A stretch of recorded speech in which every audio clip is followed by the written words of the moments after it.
இருந்தாலும் நாடு நன்றாக இருக்க வேண்டும் என்பதற்காக உலகமெல்லாம் கழகம் எங்கே எங்கே என்று சென்று வந்து கொண்டிருந்தாலும் ஒப்பில்லா குமரி வாழ்க்கை முறையினா அரச வீரம் காப்பிலா விளைந்த பூமி கரையிலா இருந்த ஏரி கோப்பிலா கொண்ட ஓடும் குருவிலா கொண்ட ஞானம் ஆப்பிலா சகடு போல் அழிந்து கெடும் என்பார்கள். ஒரு பெண்ணுக்கு தேவை கணவன், அண்ணன், தம்பி என்று சொல்லப்பட்ட பாதுகாப்பு. அந்த வழியில் நல்ல கல்வி கொடுக்க வேண்டும் என்றால் ஆசான் என்று சொல்லப்பட்ட பாதுகாப்பு.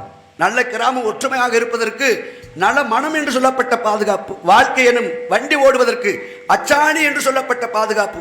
எல்லாத்துக்கும் பாதுகாப்பு பகவான் கொடுத்தாலும் வாழ்க்கையில் அமைதி என்று சொல்லப்பட்ட பாதுகாப்பை கொடுப்பது இறை வழிபாடு ஒன்று மட்டுமே என்பதற்காக உலகத்தில் ஆங்காங்கே ஆலயங்களை கட்டி முன்னோர்கள் நமக்காக கொடுக்கப்பட்ட சித்தி விநாயகர் எப்படி கோவிலாங்குளத்தில் கார்மிக சித்தி விநாயகரோ அதுபோல் இந்த சித்தி விநாயகர். இந்த சித்தி விநாயகர் சொல்லாமல் எங்கேயும் நான் பூஜை பண்ணால் சரித்திரம் கிடையாது.